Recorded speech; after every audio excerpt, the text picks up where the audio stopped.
Hello friends, प्रीत online क्लासेसवर आपलं स्वागत आहे. Sangeeta Marathi for English medium school CBSE pattern 4th class. आज आपण 5व्या पाठाचे पाठांतर करणार आहे. पाठाचे नाव आहे ध्रुव बाळ. एक राजा होता. त्याचे नाव होते उत्तानपाद. उत्तानपाद राजाला 2 राण्या होत्या. एकीचे नाव होते सुरुची आणि दुसरीचे नाव होते सुनीती. सुरुची होती धाकटी आणि सुनीती होती थोरली. सुरुची ही राजाची आवडती व सुनीती ही राजाची नावडती राणी होती. सुरुचीला एक मुलगा होता, त्याचे नाव उत्तम, व सुनीतीलाही एक मुलगा होता, त्याचे नाव ध्रुव. ध्रुव हा फार गुणी होता. साऱ्यांचा तो आवडता, राजाचाही फार आवडता होता. परंतु सुरुची राणी मात्र ध्रुवचा राग करी. ती त्याचा खूप छळ करी. एके दिवशी उत्तम व ध्रुव राजवाड्यात खेळत होते. खेळता खेळता उत्तम दमला व धावत जाऊन राजाच्या मांडीवर बसला. ध्रुवने ते पाहिले. तोही धावत जाऊन राजाच्या दुसऱ्या मांडीवर बसला. ध्रुवला राजाच्या मांडीवर बसलेले सुरुचीने पाहिले. तिला ध्रुवचा फार राग आला.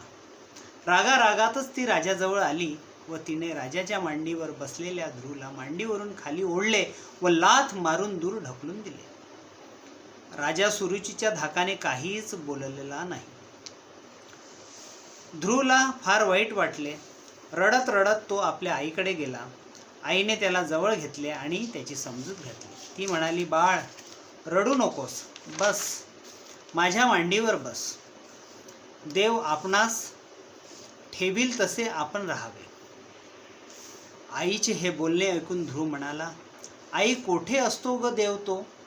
मी त्याला भेटेन. तेव्हा ध्रुवची आई म्हणाली, बाळ, देव जंगलात राहतो. ध्रुवने आईचे शब्द ऐकताच तो लगेच देवाला भेटण्यासाठी जंगलात निघाला. आईने त्याला अडविले व त्याची समजूत घातली, पण काही उपयोग झाला नाही. राजालाही ही गोष्ट समजली. राजाने ध्रुवला अडविले व त्याची समजूत घातली, पण ध्रुव कोणाचेच ऐकेना. तो थेट जंगलात निघाला. ध्रुव एका दाट जंगलात आला.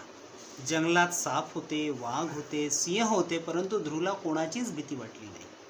ध्रुव एका झाडाखाली बसला, डोळे मिटले आणि तो देवाचे नाव घेत राहिला. ध्रुवाने फार खडतर तपश्चर्या केली.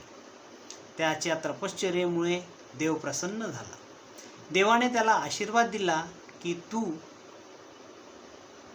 या लोकी फार मोठा प्रतापी राजा होशील आणि परलोकी ध्रुवपद मिळवशील.